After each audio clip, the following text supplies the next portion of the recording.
It's hard to imagine now, standing on a cracked sidewalk in Caracas, but this place was once the crown jewel of South America.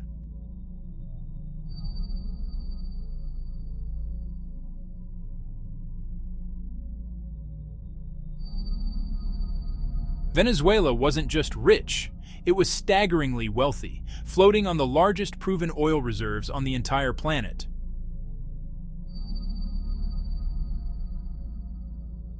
You could see it, touch it, breathe it in. The 1970s were a blur of petrodollars and possibility. Money flowed like the black gold itself, transforming a once quiet nation into a continental powerhouse. It was the era of La Gran Venezuela, Caracas, the glittering epicenter. Soaring modernist towers, highways choked with imported American cars, high fashion, even higher finance, a magnet for European immigrants, artists, intellectuals, world-class hospitals, universities, sprawling public housing projects. A powerful middle class emerged, weekend trips to Miami, a standard of living envied by neighbors. A reality built on a simple premise. As long as the world needed oil, Venezuela would thrive. But ghosts haunt this city now, the ghost of what was. Caracas today is a city of brutal contrasts, a living monument to the nation's fall from grace. Wealthy eastern enclaves, glimpses of the old world, exclusive restaurants with imported delicacies, conversations shielded from nearby desperation. A single bottle of imported olive oil costs more than a doctor's monthly salary. The bubble, a fragile sphere of privilege, maintained by dollars, connections, a determined effort to ignore the collapsing world outside. It's a surreal performance of normalcy, but this bubble is thin. Step outside its invisible walls and you enter the other Caracas. Here life is dictated by scarcity, streets as a landscape of decay, piles of trash uncollected for weeks. The once proud metro, overcrowded and dangerous, barrios clinging to hillsides, the state absent. Water flows for hours a week if you're lucky. Electricity is a fickle guest. Neighborhoods plunged into darkness. The most visceral sign, the lines, Las Colas, hours sacrificed for basic necessities. Lines for gasoline that snake for miles. Lines outside bakeries and pharmacies for a ration chance. The two cities rarely intersect. Tension is palpable. At night, the city empties. A skyline split between light and blackout. Two worlds sharing space, divided by wealth, access, and hope. The story of Venezuela's wealth and its ruin begins and ends with oil. It's the blessing that became a curse. Deep beneath the Maracaibo Basin, the Orinoco Belt, lies a sea of crude oil, enough to make the nation a global energy titan. For decades, this black gold was the engine. PDVSA was once world-class, staffed by top engineers and geologists. It was the cash machine that funded ambitions, social programs, infrastructure, and a bloated bureaucracy.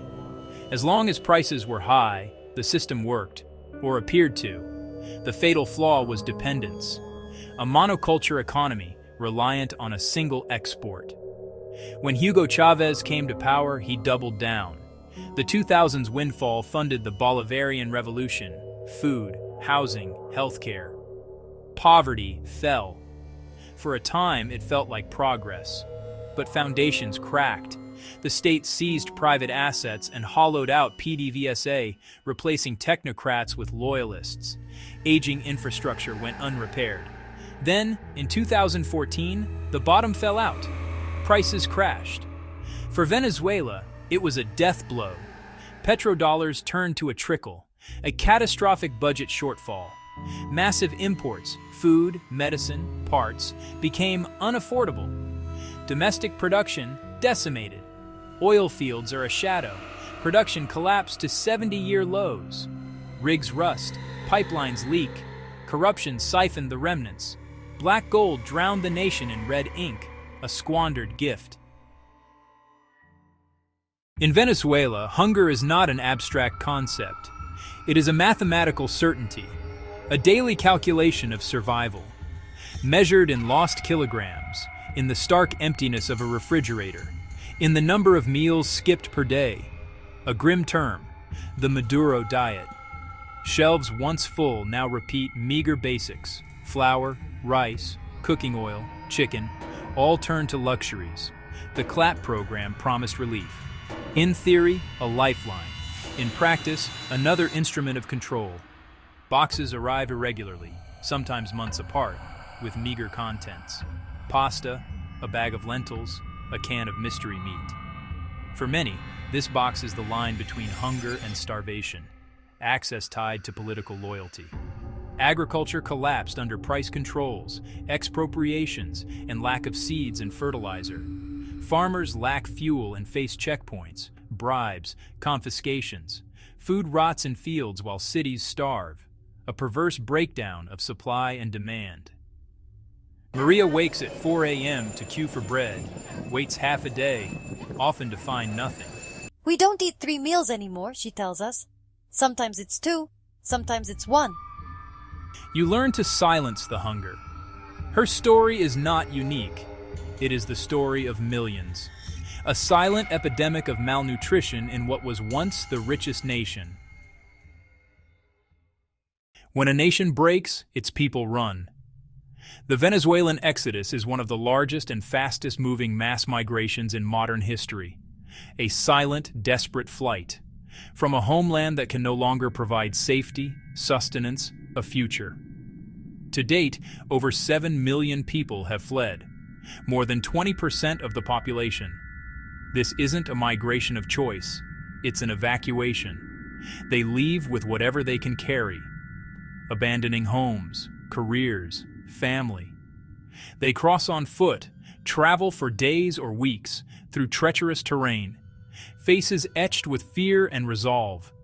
Destinations already struggling: Colombia, Peru, Ecuador, Chile, Brazil. Initial welcome has worn thin. Rising xenophobia, strained services. Caminantes become a new urban underclass. Doctors driving taxis, engineers selling candy, teachers cleaning houses. The brain drain is catastrophic. Hospitals on skeleton crews. The National University decimated. We met Carlos on the bridge, an accountant with a small bag, leaving his wife and daughters. I am not leaving my country. My country left me. I must find a new one so my daughters can eat. In Venezuela, the state is both omnipresent and completely absent. In the economy, in propaganda, in its security forces, yet absent in its duty to its citizens. The social contract has been shredded. Basic services have disintegrated, turning life into a gauntlet of failures. We walked a public hospital, no gloves, no soap, no antibiotics, patients on bare mattresses, families bring bandages, IV drips, even food, surgeries canceled for lack of water or power. A doctor calls it 21st century medicine with 19th century tools. Treatable illnesses become death sentences. Infant and maternal mortality have spiked. Blackouts last hours or days, crippling the economy, spoiling precious food, plunging homes into darkness. Taps run dry for weeks. People collect from contaminated streams or ruptured mains. Those who can pay buy water, a two-tiered system of thirst. Resolver, the art of improvising. Learning blackout schedules, finding leaky pipes, trading medicine. Neighbors patrol their blocks as the state recedes. A hollow state, a facade upheld by force over a decayed core. Hyperinflation, a word economists use, is in Venezuela a physical force that annihilates value, security, and the future. A disease of money. The believer is functionally worthless. Prices double overnight, even within hours. The government prints and lops zeros, renaming the currency again and again, changing the thermometer, not the fever. People weigh cash. A coffee price changes before you reach the counter. Savings wiped out. A lifetime of work, a pension, a nest egg, all turned to dust. The minimum wage often buys less than a kilo of cheese. The economy has unofficially dollarized. For those with dollars, it is the only reliable store of value. Remittances and dollar-facing jobs mean survival, access to imported goods, a new economic apartheid. Hyperinflation destroys trust in government, in institutions, in the future. Planning becomes impossible. A home, education, retirement, money evaporates before your eyes. The economy reverts. Barter is common. On the streets, everything is negotiation. The bolivar, a symbol of a broken promise, a nation's despair. For young Venezuelans, the future is not opportunity. It is a locked door. They come of age in collapse, scarcity, political turmoil, and a profound sense of loss. They have no memory of the prosperity their parents recall. Empty classrooms, shuttered universities, and a vanished formal job market. Schools lack teachers, books, even functioning bathrooms. Children study hungry. Professors who remain earn wages that cannot buy a week of groceries. Many are pushed into rebusque, the informal hustle, a life of constant motion with no security, no benefits, no path forward. Others drift into gangs, a twisted structure where all others failed. For many, the hustle, the gang, or the exodus. The ultimate dream is to leave. Social media opens a distant window of stability. They talk not about what to be, but where to go. Miami, Madrid, Santiago, Lima. Leaving is perilous and costly, and the sharpest indictment. A regime that made home uninhabitable for its young, bonds severed. Behind inflation, migration, and oil production are human beings. The true cost is not barrels or believers, but quiet, daily tragedies. Elena, a retired teacher, her pension now buys barely a carton of eggs. The medicine for her arthritis is unavailable or unaffordable. I worked 40 years serving this country. Now I am invisible. Javier, a former factory worker, now sifts trash for food for his kids, in shame, after dark. I never thought I would do this. I had a job. I had pride. But for your children, anything. A pediatric doctor must choose which newborn gets the only working incubator. We are administrators of death. We just manage the decline. These are not anecdotes. They are pixels in a vast, horrifying picture. A society gripped by collective trauma, depression, anxiety, constant stress, fear, grief, hopelessness. The social fabric is tearing. The deepest cost is not ruins or shelves. It is the quiet erosion of the human spirit.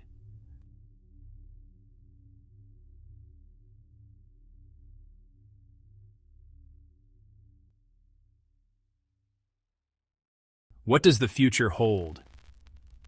Standing here on June 27, 2026, the path forward is fogged with uncertainty.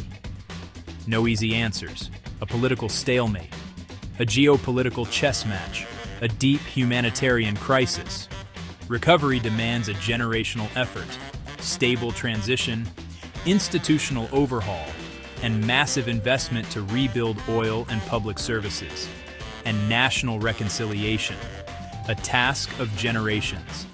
Yet, sparks of resilience, women pooling to feed children, activists and journalists risking freedom to tell the truth, small entrepreneurs hustling through the broken economy. The world watches but acts in contradictions. Sanctions pressure and also deepen pain.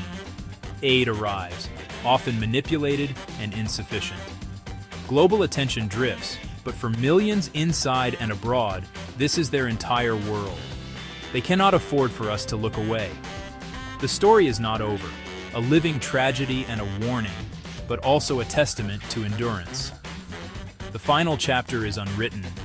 It will be written by the people, the mother in the line, the doctor in the crumbling hospital, the young person dreaming of escape. A young girl gazes at the lights in the darkness.